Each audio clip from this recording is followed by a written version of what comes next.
Bien le bonjour, aujourd'hui on se retrouve pour une nouvelle vidéo, sur les avions oubliés, les avions étranges de l'histoire. Une nouvelle série de vidéos où je vous présente des avions qui ont marqué l'histoire et qui ont été oubliés. Aujourd'hui je vous présente 3 avions différents, ils ont marqué à eux l'histoire et on les a oubliés malheureusement. En tout cas on va démarrer tout de suite avec le premier appareil. Le premier appareil est italien, on a pu l'apercevoir dans un Ghibli qui raconte l'histoire de Jiro Horikoshi dans Le vent se lève. J'ai nommé le Caproni K60 de Monsieur Caproni. Le monde de Caproni est un monde absolument exceptionnel, c'est un inventeur italien qui a construit des avions pendant la Première Guerre mondiale, la Seconde et post-guerre. Et pendant la post-guerre, il va créer un avion absolument gigantesque et absolument novateur pour l'époque. Lorsqu'on parle d'avions inhabituels, le Caproni K60 en fait partie. C'est un incontournable des avions assez étranges, il a une tête assez particulière qui lui est propre. Imaginez un avion avec 9 ailes, superposées. Oui, j'ai bien dit 9. Ce n'est pas seulement audacieux, c'est complètement révolutionnaire pour l'époque. Et surtout pour son utilisation. Long de 23 mètres avec une envergure de 30 mètres et une hauteur de 9 mètres. C'est un véritable immeuble volant pour l'époque. Il fallait 9 membres d'équipage pour pouvoir le piloter et il pouvait embarquer 100 passagers. Avec ses moteurs qui au total étaient de 9, avec une puissance de 400 chevaux, avec des moteurs Liberty L12, donc des V12 tout simplement. Pour l'époque c'était très bien, je vous rappelle quand même que Monsieur Lindbergh a traversé la Manche 7 ans plus tard avec 200 chevaux, ce qui n'est quand même pas la même chose. Et l'avion que construisait Caproni, donc c'était un avion commercial avec 100 passagers à bord, qui devait traverser l'Atlantique. Donc laissez-moi vous raconter l'histoire fascinante de cet appareil. Donc conçu par l'ingénieur aéronautique italien Guano Caproni dans les années 1920,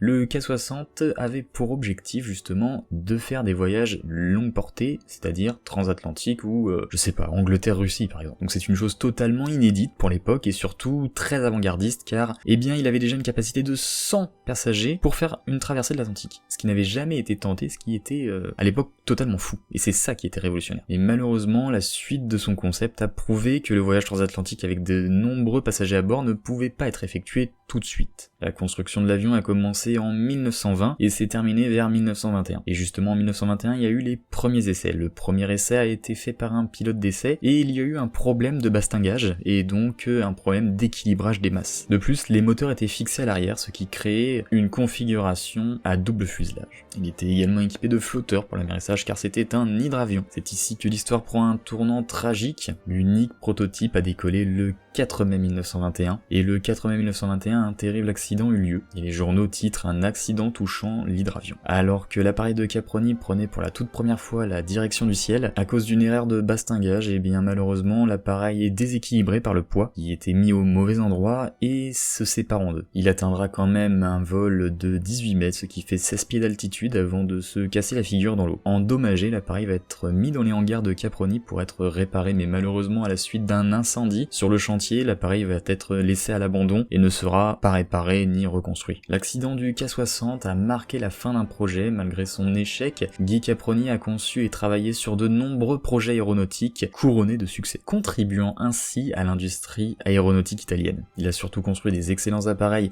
pour l'effort de guerre. Il est sorti de son imagination des avions absolument exceptionnels comme le K1, son premier appareil de bombardement pour la Première Guerre mondiale, ou encore l'une de ses dernières inventions, le N1, l'un des premiers avions italiens à réaction. Mais bon, ça, le N1, ce sera pour une vidéo car il est absolument exceptionnel. Donc Caproni, malheureusement, on l'a un petit peu oublié dans l'histoire, alors que pourtant c'était un ingénieur de talent et absolument incroyable, mais malheureusement il était du mauvais côté de la guerre, et ça a donné qu'on l'a un petit peu oublié. Bref, revenons à l'histoire du K60. Donc le K60 est à la fois un exemple d'innovation et d'audace, et un rappel des défis et des risques que les pionniers de l'aviation ont dû affronter à cette époque. Si cet avion n'a pas réussi à révolutionner le voyage transatlantique, il a laissé une empreinte indélébile dans l'histoire de l'aviation, et à voir ce géant blanc, ça fait tout de suite beaucoup plus envie. Le prochain de notre liste a une forme de pancake qui vient tout droit des États-Unis et de l'imagination de ces ingénieurs absolument exceptionnels.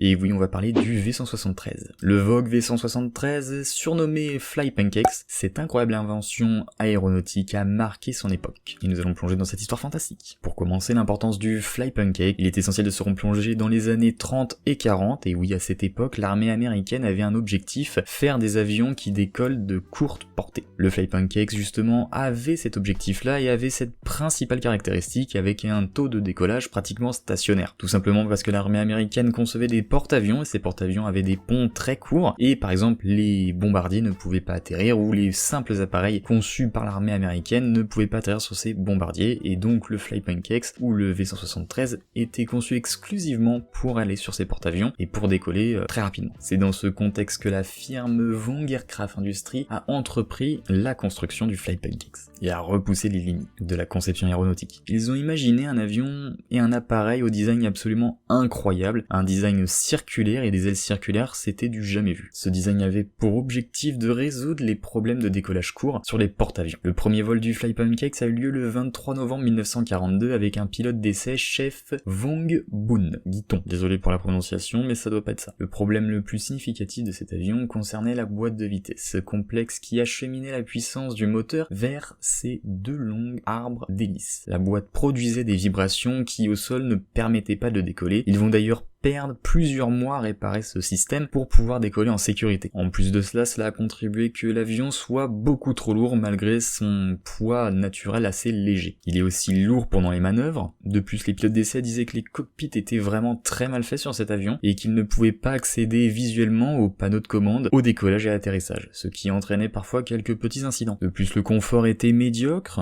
et les pilotes étaient assis beaucoup trop haut. En tout, cet avion a fait 190 vols et 190 vols qui ont survolé parfois quelques maisons. Et malheureusement au Connecticut, les gens ne voyaient pas d'un très bon œil ces avions, ils disaient tiens, ce sont des ovnis, donc il y a eu des nombreux rapports d'ovnis à cette époque concernant ce 173, dû à sa forme circulaire. Donc le fuselage du Flypunk X, ça permettait d'augmenter la portance, et justement il y a de nombreux pionniers de l'aviation qui vont le tester, et qui diront de ce Flypunk X que dans n'importe quelle circonstance et dans n'importe quelle configuration de vol, l'avion ne pouvait pas décrocher dû à sa voilure. Lindbergh et Guiton, qui étaient les principaux pilote d'essai de cet avion, l'ont poussé dans ses retranchements. Et à partir de 20 000 pieds, il était impossible de le faire décrocher selon eux. À une occasion, le V-173 a dû faire un atterrissage d'urgence sur une plage. Et malheureusement, lors de cet atterrissage d'urgence, le pilote aux commandes voit au loin deux personnes, de plagistes, entre guillemets, et bien il décide tout simplement pour les sauver, de mettre plein pied sur les freins, et vu que c'est un train classique, l'avion se retourne. Sauf que l'avion était tellement bien conçu, était tellement résistant, que ni la cellule ni le pilote n'ont eu de dommages. Chose quand même assez exceptionnel, alors que l'avion se retrouvait sur le dos. Cet avion a des histoires absolument incroyables à nous raconter et on pourrait faire une vidéo entière sur ce sujet, mais ce sera pour une prochaine fois. Bien que cet avion ne soit pas rentré en production de masse,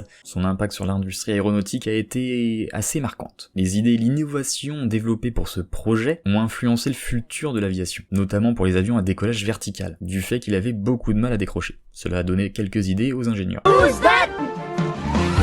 Le prochain appareil a un look absolument incroyable, c'est l'un des projets les plus ambitieux de l'armée américaine, l'un des projets les plus ambitieux de tous les temps, plus ambitieux que le SR-71 Blackbird, et bien oui, j'ai nommé le X-3, avion oublié de l'histoire. Le Douglas X-3 Stiletto, ce projet audacieux avait pour but de repousser la technologie aéronautique de l'époque. Pour comprendre l'importance du X-3, il est essentiel de replonger dans l'atmosphère des années 50. Cette période était marquée par une compétition entre deux blocs, les États-Unis et l'Union soviétique, pour la suprématie aérienne et spatiale. C'est l'un des premiers appareils à utiliser d'ailleurs le titane sur pratiquement toute sa voilure, que vont reprendre Lockheed Martin quelques années plus tard pour faire le SR. Donc le X-3, on le rappelle, c'est quand même un projet de Douglas Aircraft Company, conçu pour explorer les technologies aéronautiques avancées et qui n'étaient pas connues à l'époque. Sa conception était plutôt révolutionnaire, avec une silhouette plutôt fuselée et aérodynamique, qui lui a valu son surnom de Stiletto. Il était propulsé par deux moteurs à réaction J34. Il souffrait malheureusement de ces J34 car c'était un petit peu des sous-motorisations, et ne pouvait jamais dépasser le mur du son en configuration horizontale. Le Stiletto avait une aile mince, un long fuselage et une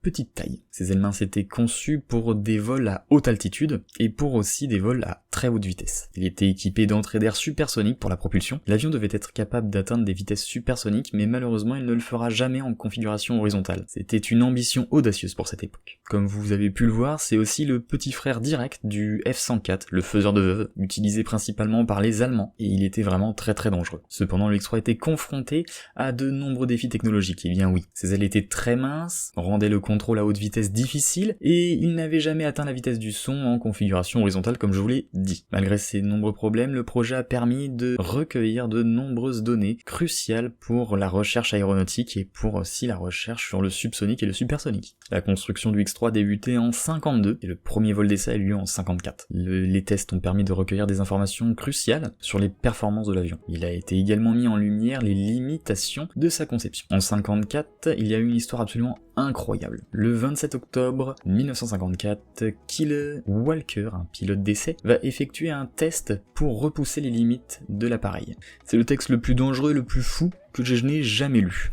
Le 27 octobre 1947, Walker déclenche un tonneau par la gauche à la vitesse de Mach 0,95 et à 30 000 pieds. Le X3 part en roulis comme prévu, mais ce mouvement est accompagné d'un piqué à 20 degrés et d'une rotation à 60 degrés sur l'axe de lacet. L'appareil part en vrille pendant 5 secondes, mais Walker parvient à reprendre le contrôle de l'appareil et se dirige vers la zone suivante pour effectuer un deuxième essai. Walker met l'avion en piqué, atteint la vitesse de Mach 1.15 à 32 000 pieds. Il déclenche ensuite un brutal tonneau à gauche. L'appareil est soumis à de violentes oscillations sur ses 3 axes et subit des accélérations allant de -6G,7 à +7G. Walker parvient de nouveau à rattraper cet appareil et se pose en sécurité. Et là, c'est là où c'est absolument incroyable. Les ingénieurs effectuent une visite pré-vol. Les ingénieurs constatent que l'avion a atteint les facteurs de charge maximales supportables par la cellule. Ok, si l'accélération avait été supérieure, le fuselage aurait pu se désintégrer en plein vol. L'appareil est soumis à de nombreux tests de couplage inertiel et il laisse un très grand héritage. La conception de cet appareil a permis au monde de l'aviation de concevoir et de créer des avions supersoniques en toute sécurité. L'utilisation du titane pour la première fois qui va se retrouver sur le F-104 et en grande majorité sur le super appareil SR-71 Blackbird. Cet avion a ouvert la porte au monde du supersonique, bien que le X3 n'a pas atteint son objectif final qui était d'atteindre Mach 1 en position horizontale. Il a joué un rôle essentiel dans le développement aéronautique. Les leçons tirées de ce projet ont contribué au développement aéronautique et au futur de l'aviation supersonique et hypersonique. Le X3 reste un témoignage audacieux des années 50, une période où les frontières aéronautiques étaient constamment repoussées. Justement, le mur du son, je fais un petit aparté, on pensait que c'était le mur du son tout simplement car on ne pouvait pas le dépasser. Et grâce au X3, au X1 ou encore au X2, eh bien, on a pu démontrer que le mur du son pouvait être dépassé et voire même dépassé une fois, 2 fois, 3 fois. Et aujourd'hui jusqu'à 7 fois avec les nouveaux missiles là. Si vous avez apprécié cette vidéo et avec ces 3 avions absolument exceptionnels qui ont contribué à l'effort aéronautique, qui ont malheureusement été oubliés, peut-être pas d'ailleurs, n'oubliez pas de contribuer à cette vidéo vous aussi, en laissant un petit like et en vous abonnant. Merci d'avoir regardé cette vidéo, la prochaine sera peut-être un petit peu plus soft, je ne sais pas ce que je vais faire, on verra bien, je vous dis ciao ciao, bye bye, c'était Gust, au revoir.